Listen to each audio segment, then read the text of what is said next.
Hiçbir şey olmaz gibi geçen bir gün vardır. Oysa her şey tam da o gün başlar. Sabah pencereden süzülen ışık perdede ince bir çizgi oluşturuyordu. O an hayatındaki bütün günlerin birbirine benzediğini fark etti. Her sabah aynı sesler, aynı kokular, aynı sessizlik. Ama bugün bir şey farklıydı. Sebebini bilmiyordu. Sanki içindeki görünmez bir el kalbini yavaşça dürtüyordu.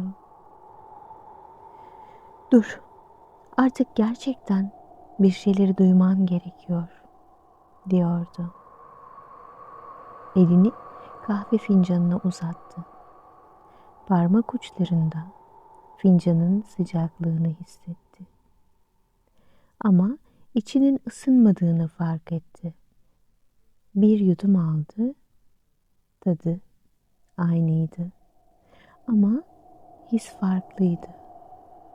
Sanki kahvenin içinde yıllardır bastırdığı tüm düşünceler gizlenmişti. Bir yorgunluk korkusu, bir kaçış hissi. Kafasını kaldırdı, penceredeki camdan kendi yansımasını gördü. Yüz tanıdıktı ama o gözler artık onun değildi. İçinde derin bir sessizlik vardı. Ne acı dolu, ne huzurlu. Sadece boş. Bir süre aynaya baktı. Sonra içinden geçen cümle o kadar netti ki fısıltı gibi duyuldu. Ben bu hayatta hep başkaları için yaşamışım. Ceketini aldı, dışarı çıktı. Kapı kapanırken evin içinden yayılan tanıdık sessizlik artık sığınak değil, yük gibi geldi. Sokağa çıktığında hava soğuktu ama içinde hafif bir rahatlama vardı. Adımlarını duymaya başladı. O kadar zamandır yürüyordu ama ilk kez kendi sesini bu kadar net işitiyordu. Kaldırım taşlarının arasında bir yaprak ışırdadı. Rüzgar saçlarını savurdu ve o anda fark etti. Doğa bile bazen konuşmaz ama her şeyi anlatır. Bir çocuk kahkahası geldi uzaktan. Bir anne seslendi ardından. İnsanların yüzlerinde küçük bir farkındalık yakalamaya çalıştı.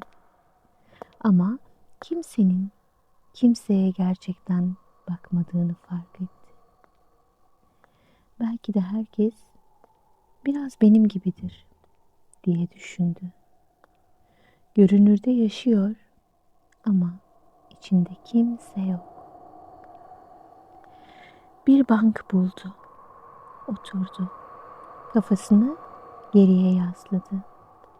Gözlerini kapadı.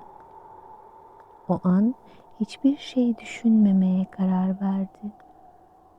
Hiçbir şey planlamadan, hiçbir şey beklemeden. Sadece var olarak. Zaman ağırlaştı, rüzgar yavaşladı, kuş sesleri uzaklaştı. Dünya susmuş gibiydi ama o sessizliğin içinde yıllardır duymadığı bir ses yankılandı. Ben buradayım, diyordu ses. Kalbinin kendi sesiydi bu. Ne kadar da tanıdık. Ne kadar da unutulmuş bir sesti. Bir gözyaşı süzüldü yüzünden aşağı. Soğuktu ama içini ısıttı. Çünkü o damla yeniden doğmanın ilk belirtisiydi. Gözlerini açtığında gökyüzü griden maviye dönüyordu. Işığın altında parlayan küçük toz zerrecikleri sanki zamanı durdurmuş gibiydi. Bir anlığına düşündü. Belki de hayat sadece bu. Ne geçmişin yükü, ne geleceğin kaygısı. Hayat sadece şu an. Kalktı, yavaş adımlarla yürümeye başladı. Her adımında içinden bir cümle geçiyordu. Affediyorum, serbest bırakıyorum, unutuyorum, hatırlıyorum. Ve sonunda eve döndü. Kapının önünde durdu, derin bir nefes aldı. Aynaya baktı. Bu kez yüzündeki çizgiler ona batmadı. O gözler yeniden kendi gözleriydi. Elini kalbine koydu ve fısıldadı. Bazı düşünceler hayatı değiştirir. Bazense bir sessizlik bütün bir ömrü yeniden başlatır.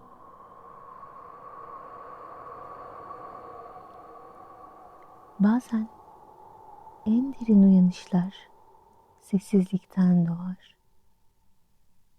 Her hikaye bir kapı aralar ve her kapı gerçek bir hayata çıkar. Benimle olduğunuz için teşekkür ederim.